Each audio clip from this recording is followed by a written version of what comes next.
Buenos dias, buenos tardes, mga amigos, mga amigas, sa aking mga kumpanyeros at kumpanyeras at mga kayubi sa Usapang Batas. Magandang araw po sa inyong lahat. Ako po ang inyong lingkod, Atty. Rene Bueno. Ngayon pag-usapan natin yung tungkol sa mga miyembro ng House of Representatives na nawawala. Hindi kasi malinaw ang impormasyon tungkol sa kinaroroonan ni Congressman Saldico. At dahil dito, kritikal na dapat aksyonan ng Kongreso ang kaso ng may kaseryosohan. At dapat maging agresibo. Hanggang ngayon kasi walang malinaw na balita kung anong partikular na legal na hakbang ang ginagawa ng Kamara de Representantes upang pilitin siyang humarap at sagutin ang mga akusasyon, ang mga alegasyon ng pandarambong sa pondo ng flood control. Bilyon-bilyong piso ang involved dito. Congressman, lumabas ka na. Ito ay nagiiwan ng malaking tanong sa publiko at sumusubok sa kakayahan ng gobyerno na panagutin ang mga opisyal nito, lalo na ang mga kasalukuyang nanunungkulan sa harap ng batas. Ilang linggo or mahigit isang buwan na rin parang multong o bula na nawala itong si Saldico at hindi natin malaman kung ano ba ginagawa ng Kongreso tungkol dito. Inahanap ba may mga legal steps na bang naumpisan upang mapabalik tong mama na to. Ang unang hakbang dito na pwedeng gawin ng Kongreso ay ang paggamit ng kanilang kapangyarihan sa pag-iimbestiga. Alam naman to ng mga kongresista no? Maaari silang maaari nilang ipag-utos ang paglabas ng subpoena ad testificandum. Madalas nilang ginagawa yan Ito pong ad testificandum na subpoena ay isang legal na utos na sapilitang pinapaharap ang isang tao para magbigay ng testimonya diyan sa harapan ng mga miyembro ng mga different committees sa House of Representatives. Hindi ito simpleng imbitasyon. Ito ay isang formal na kautusan mula sa gobyerno, in particular sa House of Representatives. So dito, kung hindi susundin to ni congressman ko, pagkatapos niyang matanggap ang subpoena, maaari siyang isight ng committee para sa contempt of Congress na kailangan gawin na nila to. Ang tagal na nito Ito ay nagbibigay ng kapangyarihan sa House na mag-issue ng warrant of arrest upang pilitin siyang humarap. Katulad ng ginawa ng Kongreso kay Kibuloy at sa marami pang ibang personalidad. Ganun pa man ang warrant na ito ay walang bisa sa labas ng Pilipinas. Yan ang problema. So kaya't ang Kongreso ay limitado sa loob ng bansa. Ano ang dapat gawin pag ganyang limitado ang kapangyarihan ng ating House of Representatives?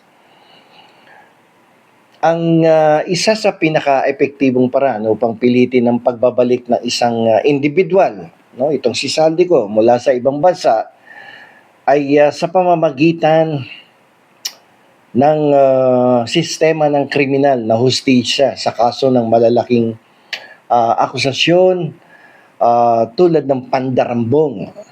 Ang mga ahensya tulad ng Department of Justice, ang Office of the Ombudsman, ang dapat nangunguna dito Sa ngayon ay kung may sapat na mga papeles, dokumento, ebidensya na mag-i-implicate dito sa tao nito, dito sa pandarambong na mga aligasyon ay sana nagsasampa na ng reklamo upang maumpisahan na yung mga legal na initiatives para mapuwersang bumalik tong tao na to. So, ibig sabihin,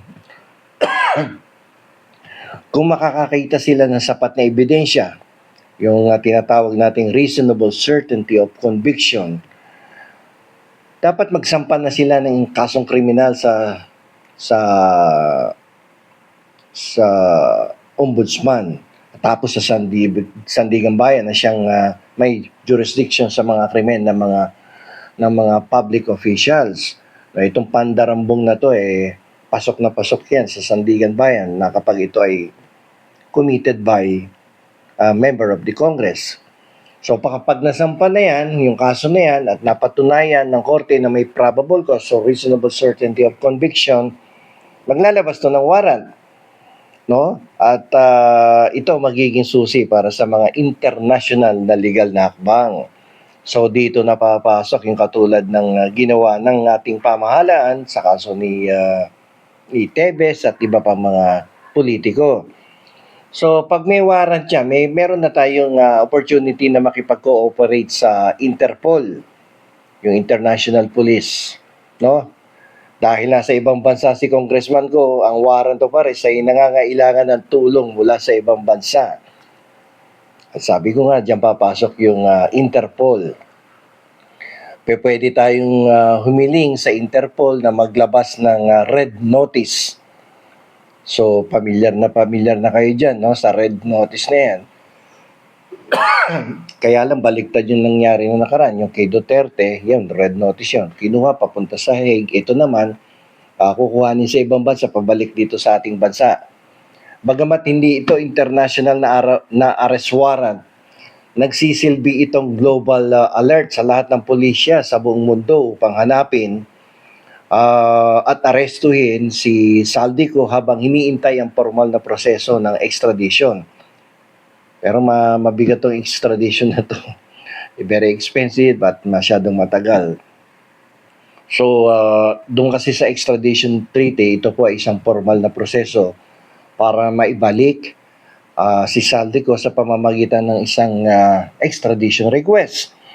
Ito ay magagawa lamang kung mayroong extradition treaty ang Pilipinas sa bansang kung saan nandoon si Saldico. At kung meron, kailangan patunayan ng DOJ, ng Department of Justice, na ang krimen ay krimen din sa bansang kung saan naroroon itong si Saldico. Kumbaga parang may dual criminality bago ito aprubahan ng korte sa nasabing bansa, o kung nasa US, Canada, or sa mga bansa sa Europa. So maraming challenges dito, no, sa kaso ni Saldico. Ito kasing proseso na to ay hindi simple at punong-puno ng mga hamon, ng mga challenges, legal challenges. Kasi sabi ko nga kanina, itong extradition ay isang mahaba at komplikadong legal na labanan. Ang taong hinahabol ay pwedeng gumamit ng kanyang yaman. Pag maraming resources yan, pwede niyang gamitin yon at upang makaiwas sa mga legal na paraan para antalahin yung proseso. So, magkakaroon ng delaying tactics dito pag sobrang dami ng resources ng tao. Katulad ni Saldico, daming resources niyan. So, he can delay the process. Sa parte dito sa gobyerno natin, dapat meron namang political will at pagsisikap talaga na hanapin si congressman ko. Sa kanila kasi nakasalalay kung gaano kalakas ang political will, paano nila ipakikita na kung gaano kalakas ang kanilang political will, no, upang pabalikin itong kanilang kasamahan sa House of Representatives. Ngayong bago na yung Speaker of the House, si D, tingnan natin kung kaya niyang ipabalikin si D, ABCD. So, yung kinaroroonan kasi ni Saldico ay masyadong critical kung siya ay nasa ibang bansa na walang extradition treaty sa Pilipinas. Napakahirap niyang pilitin na bumalik sa Pilipinas. So, dapat dito mag-voluntaryo to. Kung talagang wala namang ginagawang kalokohan, dapat bumalik sa Pilipinas. Kung siya ay tunay nagpapagamot, dapat magpadala ng mga medical certificate. Kung inoperahan siya doon, dali-dali kumuha ng dokumento or ebidensya na siya ay talagang nagpagamot sa isang ospital sa ibang bansa. So, sa kabuuan, ang kaso po ni Congressman Saldico ay isang pagsubok, no, sa kakayahan ng Kongreso na panagutin ang sarili nitong mga miyembro upang matugunan ang isyong ito. Ang Kamara de Representantes ay hindi dapat maging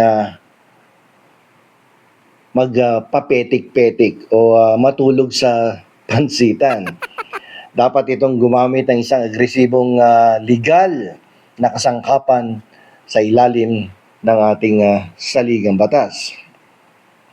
Unang-una, ang mga komite ay kailangang maglabas ng subpoena ad testificandum at agad na mag-issue ng contempt citation sa sandaling baliwalain to ni Saldico. Pero hanggang ngayon, kayo ba may narinig na nag-issue na ng subpoena ad testificandum at upang ma-cite for contempt ng tao nito? Pero hanggang ngayon, wala akong nakikita eh. Pagkatapos, ang buong Kamara ay dapat magpalabas din ng resolusyon na nag-aatas ng pag-aresto sa kanya na magpapahiwatig ng kanilang seryosong intensyon. And I hope the new Speaker of the House will do this, no? Pag-issue ng resolusyon, pagkatapos ma-issue yung subpoena, tsaka yung contempt, para meron tayong sinusundan na legal na hakbang at kung ano ang dapat natin dito. Bukod dito, ang Kongreso ay dapat makipag-ugnayan sa mga ahensya ng ehekutibo, particular sa Department of Justice, sa Office of the Ombudsman, upang pabilisin ang investigasyon at paghahain ng kasong kriminal. Mahalaga po yan dahil yung warrant of arrest mula sa korte, ang tanging legal na dokumento na magagamit upang humiling ng Interpol, Red Notice at extradition. Kapag hindi umaksyon ng Kongreso dito na naglabas ng subpoena, naglabas ng contempt order, naglabas ng isang resolusyon, abay, wala mangyayari dito. Hanggang ngayon, wala akong naririnig. Ewan ko lang kung nagkakamali ako. Kayo ba may narinig na umaksyon ng House tungkol dito kay Saldico? Sa huli, ang pagpapakita ng matatag at malakas na political will ay critical dito sa sitwasyon na to concerning Congressman Saldico. Ang publiko po ay naghihintay ng malinaw na aksyon mula sa Kongreso upang patunayan na walang sino man, gaano man siya kataas, ang nasa ibabaw ng batas. Kailangan po ng ating House of Representatives na umaksyon ng mabilis sa kasong ito ni Saldico na magbibigay ng susi upang bigyan ng liwanag ang mga aberya at mga aligasyon, no? Mga akusasyon ng korupsyon diyan sa House of Representatives at sa Bicameral Conference Committee. Kung susunod sila sa tamang legal na proseso, ito ay magpapakita ng integridad at magpapalakas sa tiwala ng mamamayan sa kanilang mga institusyon. So, dapat sa mga oras na to, ang ating pong House of Representatives ay may malinaw at agresibong aksyon kung papaano pababalikin ang isang napaka-importanting political figure na kasalukuyang nasa ibang bansa.